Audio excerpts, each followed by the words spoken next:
Hey, what is up? I did not expect you to show up so soon. I hit the side button on my phone there and started the video a little prematurely. But hey, welcome to the Wednesday night Grumpy Sound Guy show. I am super stoked to talk to you guys this week.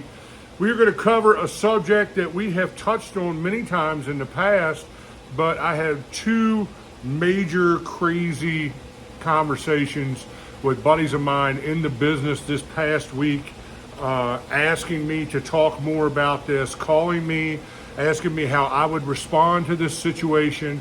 And that is when you have a show under contract and then the client wants to cancel at the last minute, or they want to move the date, or they want to change something that was not in the contract. How do you deal with the deposit, which is non-refundable? How do you deal with the client in a tactful way to where you don't lose a client? So we're going to kind of dig into the nuts and bolts of all that. I don't forecast this episode being super long, but I say that all the time, and it ends up going 45 minutes anyway. So sometimes I just don't know how to shut my mouth. Welcome to COP Audio Warehouse Shop, old beat up place that we've been making money for many, many years at here. It's paid for, so that's a beautiful thing, you know, and it serves our needs. We are in full-on summer, sweat your freaking, face off your skull mode right now. I think today was a much cooler day. The humidity was down. It might have been like 87 today or whatever. I'm currently recording this in the evening. The sun is about another hour and a half from setting, and it's just a perfect time to be in the shop and that sort of thing, and to be doing what it is that I love to do out here as far as maintaining gear. This is one of my mobile rigs that's going to go out to a second show on July 4th, sitting here behind me. We have another rig over there. Our lighting movers is there. On the other side of the camera is the box truck and the 16-foot enclosed trailer, and then the mobile stage is parked right next to the shop. So that's the 25-cent tour for this week of COP Audio. But that explains the crazy headband, and I look like an 80s aerobics instructor, and that sort of thing. My guys like to poke fun at me when I put this thing on, but you know what? It keeps the sweat out of my eyes while I'm trying to work. And, at my age, I'll take any sort of comfort that I can get to make things easier. We just did a outdoor day festival in Pasadena, Maryland this past Saturday. It was 108 degrees. Let me say that again. 108 freaking degrees. Faces were literally melting off people's skulls, not just because the talent was awesome and the mix was sick, but because it was just so damn hot. So for any of you guys that were out there working in the heat this past weekend, man, you got my respect. You're my people. I've seen it all over my Facebook feed all week long. People still trying to recover. I'm recording this on Monday, which is typically my day off. I took most of the day off, came up here in the shop about 2 or 3 hours ago and started cleaning up from the weekend and taking some stuff out of the truck and kind of prepping for this coming week. We have 2 shows this week with the Baltimore Orioles at Camden Yards in Inner Harbor, Baltimore, a Thursday Pride event, and then a regular Saturday evening home game.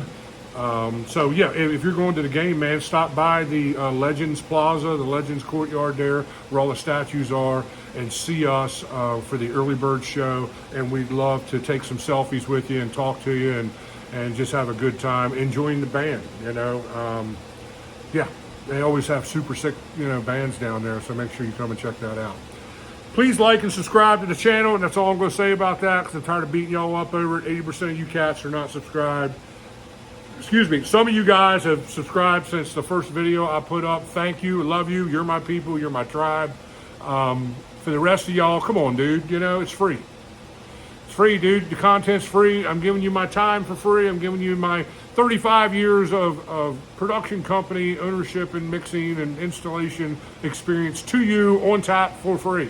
So the least you can do is just hit the subscription button. We're trying to get to that monetized level so that it opens up some other tools so we can reach you guys better, because it's really not about the money at that point, even though you are going to make $20 a month or something off of it. It's really just about being able to broaden our reach and get this information to more people who need it. So So there was 5 minutes of total bull butter that you probably could have fast forwarded through.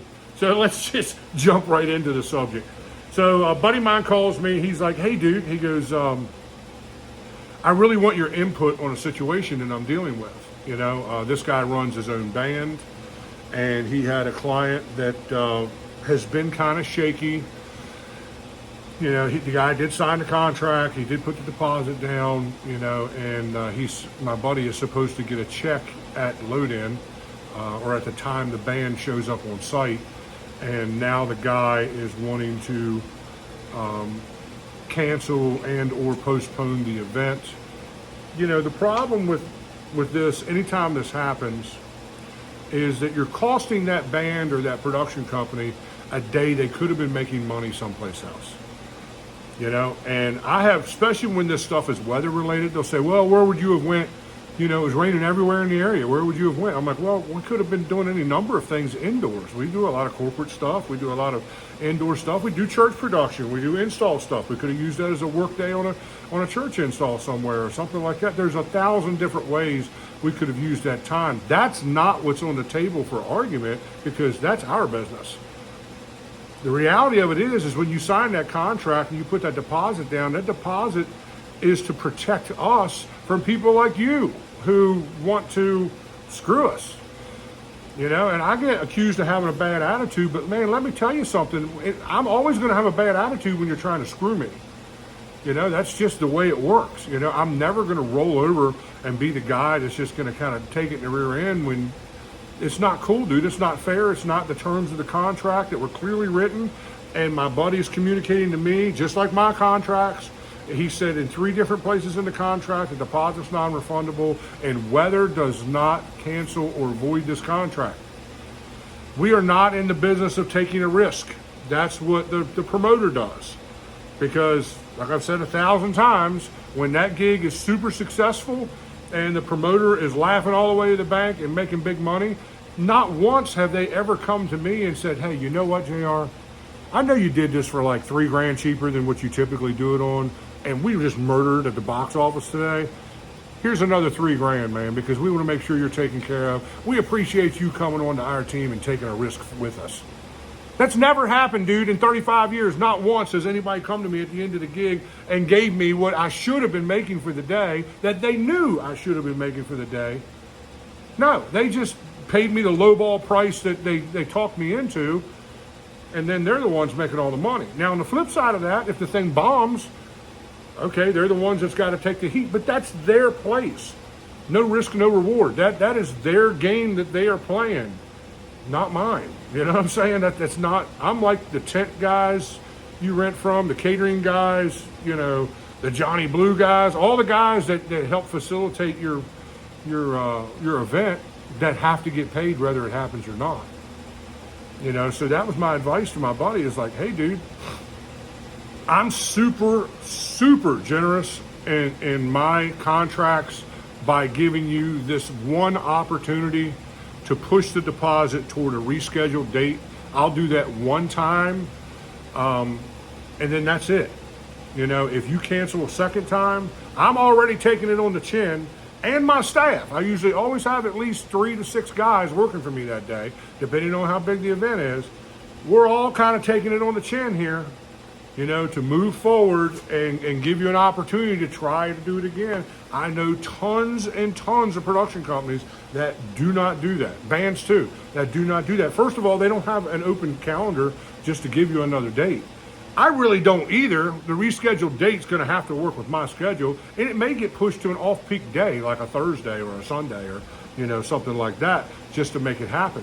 But at the end of the day, you know, contract says the deposit's non-refundable. You need to do the event. If you don't do the event, you're still on the hook. All of my contracts are set up in a manner to where they have to pay me 5 to 7 days before the event date. That way I have money to secure my staff. And, you know, again, weather or an act of God or something like that does not change the parameters of the contract. You're still on the hook for that money. Again, I don't know a whole bunch of other people who will give a client an opportunity to reschedule a date and push the deposit forward. I just did this with a church not long ago on a stage rental. I didn't want to do it, you know, but it was going to pour down rain. They only do this festival once a year. You know, it was kind of an early season kind of thing. I think it might have been late March or mid-April or something, you know, so I didn't have a boatload of stage rentals during those months. So they're pushing it out to next year in that same time frame, you know, hoping for better weather. But I mean, I told him, I'm like, look, man, you know, I'll do this, but, you know, if it rains next year, because you're doing this right in the middle of spring, if it rains next year, man, you're going to lose your deposit. You know, I don't know what else to tell you. You know, I can't control the weather. I can't control your ticket sales, because that was the situation with my buddy. He kind of suspected that ticket sales were not doing so great. So, and I've seen this a bunch of times, man. You know, promoters just get cold feet, you know, the night before the gig, you know, or something like that, or see the weather forecast and just want to cancel stuff and think they're going to get out of paying everybody that they put on the hook for that date. And it's like, no, dude, that's not how this works. You know, but if ticket sales are weak, you know, they'll find any excuse why they need to postpone the event or they need to cancel the event. And I'm telling you right now, as generous as I have been in my contracts, and I was telling my buddy this, I don't know how much longer I'm really going to do that, because I'm getting so busy to a point now to where I just don't have time for those games, you know? And I really honestly am not falling over myself to work with clients who may or may not do the event. Think about that for a second. Would you want to go to work on your day job for somebody who may or may not pay you at the end of the week? It's kind of the same thing. It's like what I always say, if you don't make paying me a priority, I don't make your date or your event a priority. It's as simple as that. You know, I mean, this is just the way the business works, man. So I told my buddy, I'm like, look, man, you know, I'd kind of tell the guy to pound dirt, you know? I mean, he was canceling the event due to the heat advisory that happened this past weekend, and there was a bunch of events that canceled, but there was also a whole bunch of events that went off. Our event went off.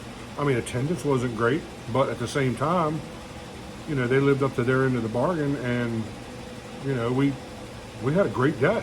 You know, it was hard day. It was hot, so hot. I think I might have lost 10 pounds in fluids, you know, and drank 20 pounds of water trying to keep up. But, you know, that's their problem. That's in their problem kind of category. And he later texted me this long text message that came from the client who's trying to argue that the contract's bull butter, and it's not. His contract's rock solid. You know, so it's like, come on, dude. You know, I mean, we're not in this business to take people's deposits. Nobody wants to take your deposit and keep it, okay? But we have to protect ourselves because we're losing a date of service. This is a day we could have been making money someplace else. And because you just bailed out, now I lost that date. And then being as generous as I am at these days, if I give you another date, now there's a second date. Now there's 2 days you have cost me, and I'm going to make the money of one event. How's that fair to me? How does that ring true in any sort of, you know, in business integrity to anyone, really?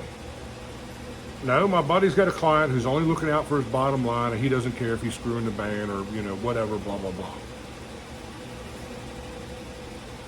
It's just kind of the way it is, man, you know? Again, we're not in the business of taking risk with you guys, you know? That risk thing is on your end of it. Look, I put, you know, benefits and concerts together of my own, and when I'm in that promoter role or I'm wearing that promoter hat, guess who's taking all the risk? This guy, you know? It's just the way it goes, dude, because no risk, no reward. You know, I'm hoping that the Mother Nature will bear with me, and, you know, we're going to make money on this thing, and it's going to be worth all the hassle it was to put the event together. But let me say this, I never put an event together like that if I don't already have all the money that I need to pay all the vendors and everything before I even schedule the event. I never depend on ticket sales to pay the bills. I come to the table with that 10 or 15 grand that it's going to take, you know, to pay for production or to pay for bands or to pay for security, to pay for any of the 30 things that it's going to take to make that event a success. Everything from tents, backstage hospitality, I mean, the whole thing, man. Hotel rooms for the headliners. If you're bringing in a B National or something like that, it's a whole thing, dude. It's a whole bunch of hidden costs that no one sees when they're looking at the ticket price. But I never plan those events without already having all that money in the bank.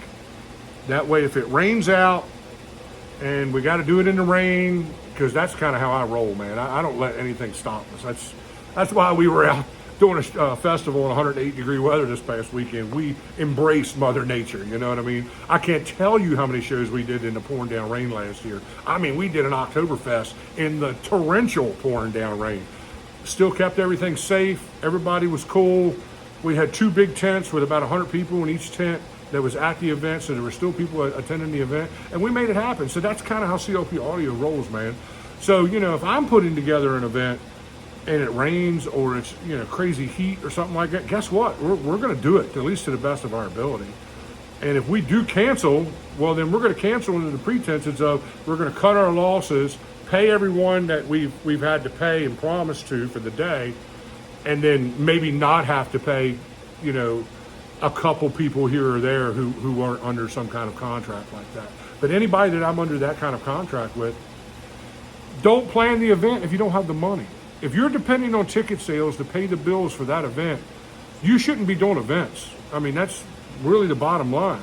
You should have an organization or a board of directors and a nonprofit or some kind of thing like that, or previous fundraisers that you've done to raise money for this event, so that you have that 10 or 20 grand sitting in the bank, whatever it's going to be, depending on what size event you're doing. Obviously, you're not going to get a bunch of nationals for that kind of money, but you can get really good regionals, that'll probably draw just as good of numbers, in that 10 to 20 grand, price range with production and staging and, everything else. You could fit it in there, but you come to the table with that setting in the bank, like your event is secure.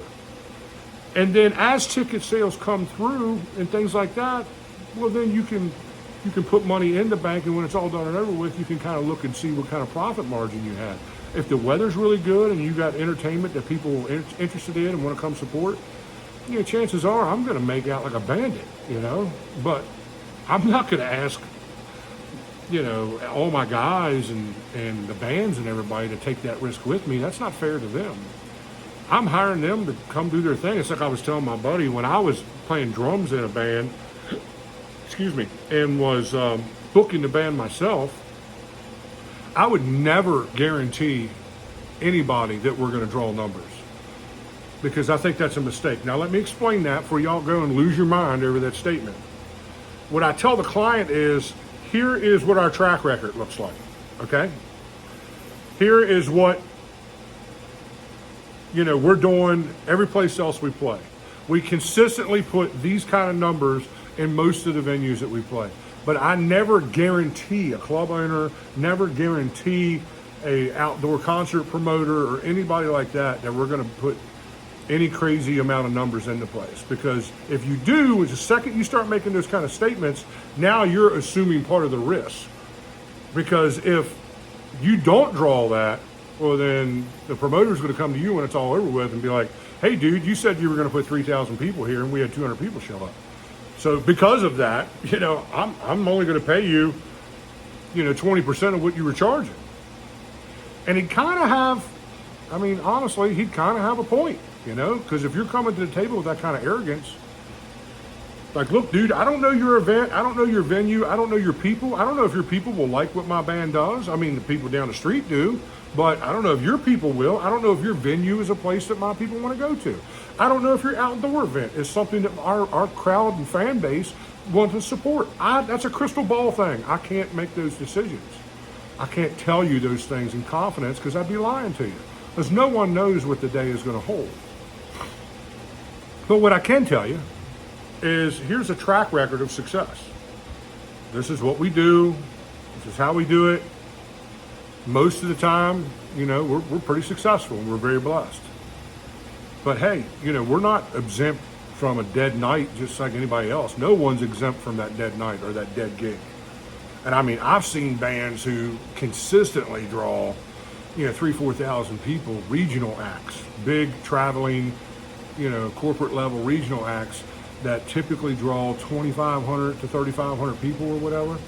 and go do a carnival somewhere in cow country, Maryland, and put 800 people in the place, and then the venue owner or the promoter is kind of like scratching his head like, man, what did I do wrong? Look, and then there is this whole side of it, and this is the most uncomfortable part of this conversation to talk about because none of us have control over this.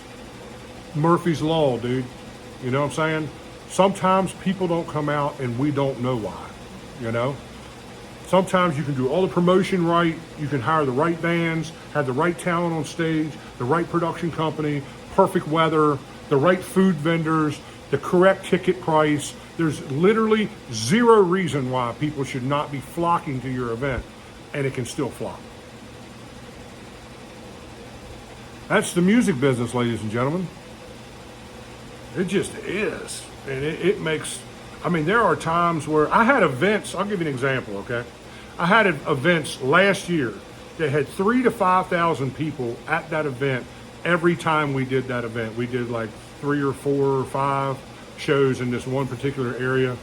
And, they went from like, $12,000, $14,000 budget or something other down to like $1,500 budget. They basically have hired a glorified DJ to just do a simple little rig in like a wedding venue barn or some kind of crazy thing for a community concert series. It makes no sense to me whatsoever, because that's the other side of the conversation. Here's events that had the support, in probably one of the richest counties in the whole Mid-Atlantic. And they, for whatever reason, decided that they're not doing big budget concerts anymore. At least for this year, they decided not to. Man, that was a real gut shot to our schedule, because we were really hoping to, be doing well with those guys moving forward. But hey, man, that's the music business. Don't cry about it, because if you go cry about it, you need to get into another business. You need to get into another industry. If you're someone who's going to bellyache and complain and bawl your eyes out over losing your rear end on the show that you put because Mother Nature handed your ass to you, you shouldn't be in this business. You shouldn't be doing events. If you don't have the money in the bank before you schedule the event, you shouldn't be doing these events. Okay? Now, I know there's people that's going to blow me up in the comments and say, well, I've done events for 30 years and never had a dime in my name and always depended on ticket sales and all that kind of stuff. Hey, man, God bless you. You do you, boo. I'm super happy for you. I'm glad you've had success. But I can tell you this, I also know people who have done that and gotten away with it for decades and had one show that got rained out and was unsafe for the band to be able to go on stage. They lost their rear end and decided to never do another show after that. I am just now starting to crowbar a local municipality who used to do nationals all the time, used to do shows all the time, man. Just barely starting to get them to open up again. And it's been 20 some years, 25 years maybe since they've done anything. We did a show with them last year for literally nickels and dimes just to get our foot in the door. And one of my guys was in the band, that was headlining. So it was all good. I was doing a favor to him. But this year they came back and actually got a little closer to where they should be at budget. It's not exactly where it needs to be, but we're moving forward. And I'm trying to create an opportunity there, and I'm thinking 3 chess moves ahead and hoping that this will continue to grow and that the public will like it and the municipality, powers to be will like it. We're trying to be people that they want to work with. And, believe me, we've had to jump through a lot of hoops for that gig, but we're happy we got it. But, the reality of this is if you're not prepared for this risk, if you're not prepared financially to take a loss, you should absolutely not be in this business. You really shouldn't. There's nothing about this business that you're prepared for if you don't have those things correct, you don't have those things in place. It's a hard truth, but it's just the way the business works. Now, I don't want to be negative Nancy here. Let me say this. Predominantly, and we do about 160, 180 shows a year. This is kind of a slow year. We might be around 160, 165 shows this year. I was doing some math the other night, and we might fall in that ballpark. Last year we were 180, 185 or something like that. But nevertheless, we do a lot of shows, okay? I will say, on average, 85 to 87% of those shows are moderately to greatly attended and are shows that turn at least a measurable profit. It may not be crazy measurable profit. Some of them, like probably 30% of them, are just killing, murdering. You know what I mean? You know, the other 57% or whatever that is in the success column, you know, are getting by and they're staying alive and they're able to keep moving forward and doing the things they need to do to continue to do events. And I try to do everything in my power to water that ground, you know, to fertilize that ground, to try and cultivate, you know, those kind of clients and encourage them. That's why I try to be as flexible as I can on my end without screwing my crew and, you know, taking a loss on my own, because I can't afford to do that. You know, it's just, we've had these conversations about profit margins, and I mean, the profit margins are small, man. They're not huge in this business. You know, so we're all watching that bottom line. I get it. I really honestly do get it. But you have to be prepared for, you know, the wins, because that's nice and everybody's happy and everybody's slapping high fives and everybody's going to, you know, Outback after the gig and, you know, all that kind of stuff, and everybody's super happy. But you also have to be prepared for the reality of sometimes Murphy's Law gets the best of the day.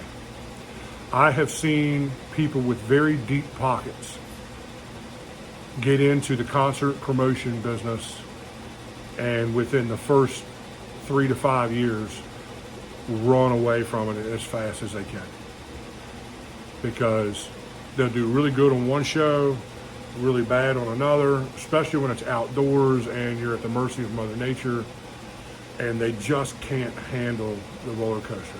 Look, dude, I'm in peak season right now as a production company. I'm not taking any of those risks, and I have a, you know, folder full of contracts this year. We're busy, you know, we're making money. You know, we're not we're not getting rich by any stretch of the imagination, but we're making money. And there's times where, you know, I honestly ask myself, like, do I want to keep doing this? Because it's hard. This is hard, man. It's hard to keep staff in place. It's hard to keep staff's heads out of the rear end. It's hard to, you know, get enough budget to pay staff what they're worth. You know, I just had that out with one of my guys this past week, where it's just like, you know, dude, you know, he was vetting for more money, and it's like, I don't disagree with you that you don't deserve more money, but so do I. You know what I mean? This is just what the market bears. I wish it was something different, but this is just what it is. And, you know, if you're going to have a big attitude about it, it breaks my heart, but I'm sorry, I'm probably not the guy that you want to be employed with, because I can't give you money that's not there. Look, we all have our own preconceived value of what we think we're worth, but that preconceived value doesn't really mean anything if the market doesn't align with those values. You know what I'm saying? And look, I'm the guy that's advocating all the time for more money. You hear it on my channel all the time. I'm always advocating for more money. We should all be making more money. You know, the profit margin is getting slimmer and slimmer. Inflation is killing us. Fuel prices is killing us. Insurance prices are all going up and killing us. Like, every aspect of running a small business has gotten substantially more expensive in the last 4 years. So, you know, the market is only going to bear so much money to do X, Y, and Z. You can believe that you're worth $1 million a day. I may not even argue that point. Maybe you are worth $1 million a day. But if the market doesn't bear that kind of economic, you know, support for those kind of statements, then you're just pissing in the wind, dude. You can wish in one hand, crap in the other, and see which one's going to, you know, get you further the quickest. Because one's about as good as the other when it comes to how this business works. So there's so much of this, and that's when things really get sticky. And I'm not talking about crew when I make this statement. I'm talking more about the concert promoters and some of these people trying to get into putting together a summer concert series and stuff like that. There's so many people that have this romantic, you know, dreamscape idea that it's going to be just fun and all this other stuff until they get in there and start getting their hands dirty and realize how much work it is and how expensive everything is.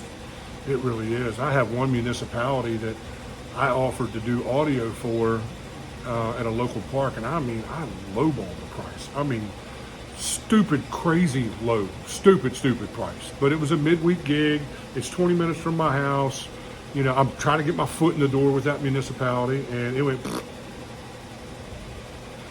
Now I know, okay, that my servicers are worth easily double what I had quoted that for, even locally, okay?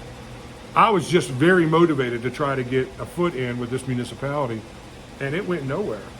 So my preconceived notion of my value bore nothing against what that municipality's budget was. And we're all at the mercy of that to some degree or another.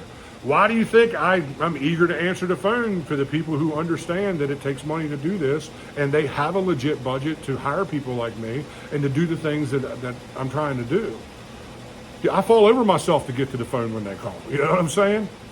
But then the guys that are, you know, coming to me, I had somebody call me not long ago, and they're like, well, we just have no budget. And I have never even heard, I've known this person for 5 years, 6, 8 years maybe. Yeah, maybe 6, 8 years. And not once have they ever called me for work. But it's when they don't have a budget and they have no money that I'm the guy they think of to call. I'm like, where were you when you had a budget? Who were you calling then? Maybe you should call that guy and try to get a favor out of him. Because look, dude, I'm not some cold-hearted jerk here.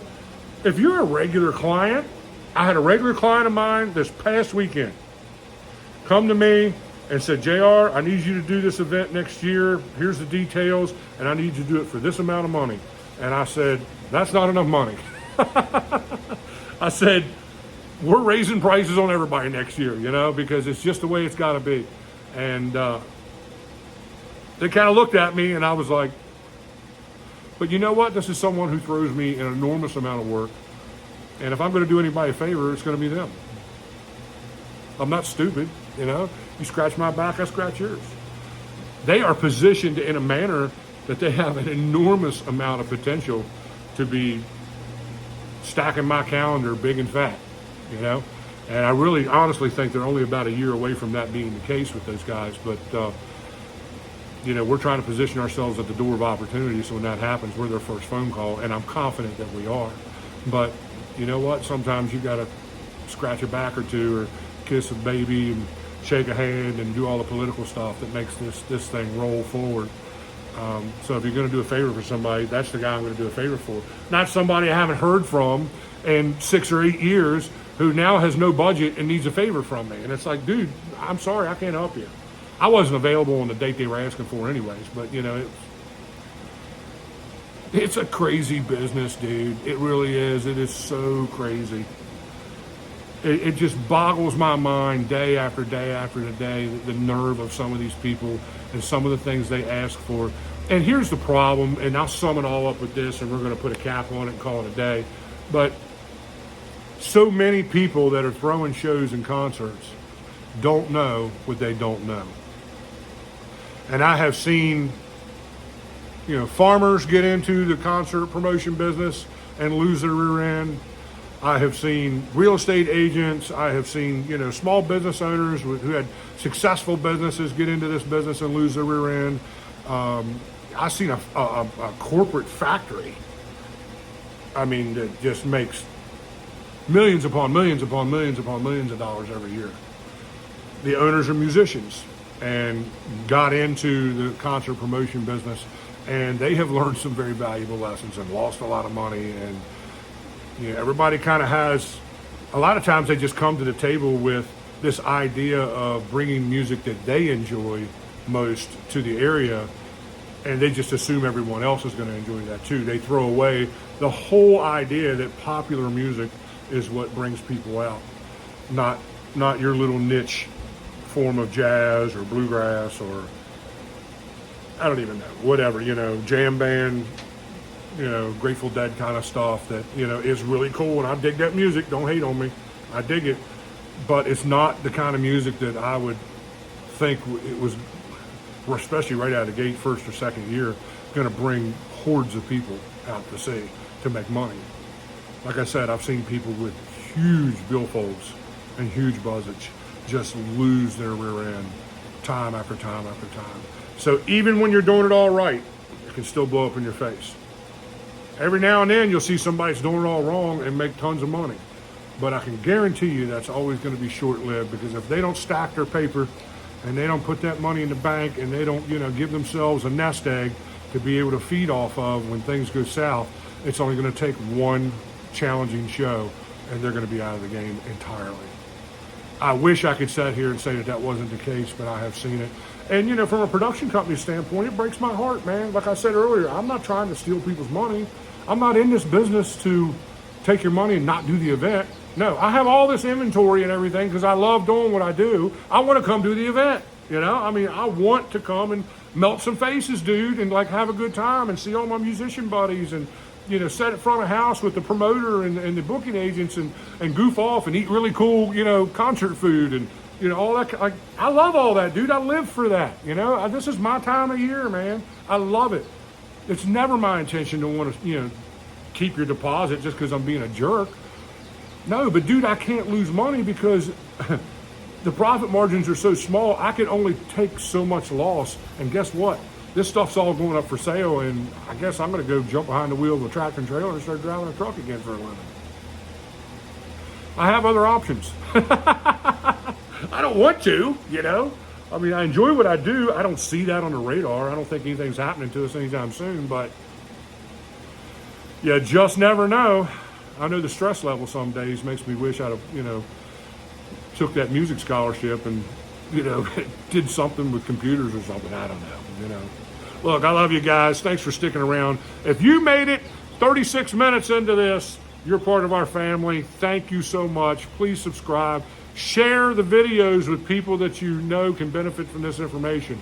Share these videos, like them, comment in the video section. Get down in the comment section and tell me a story about, somebody trying to cancel a gig on you and how you got screwed, or how you stood your ground and protected yourself, but then maybe lost a client, because that's the other side of that conversation. That's always a risk. And that's what I was telling my buddy when he called me this past week. I'm like, but are you going to really lament over losing a client like this? I'm not. If you're a guy that's trying to screw me, I'm 100% okay with never doing business with you again. There's too much work out here, man. There just really, really is to be stressing over that. So I'll catch you guys next week. Love you.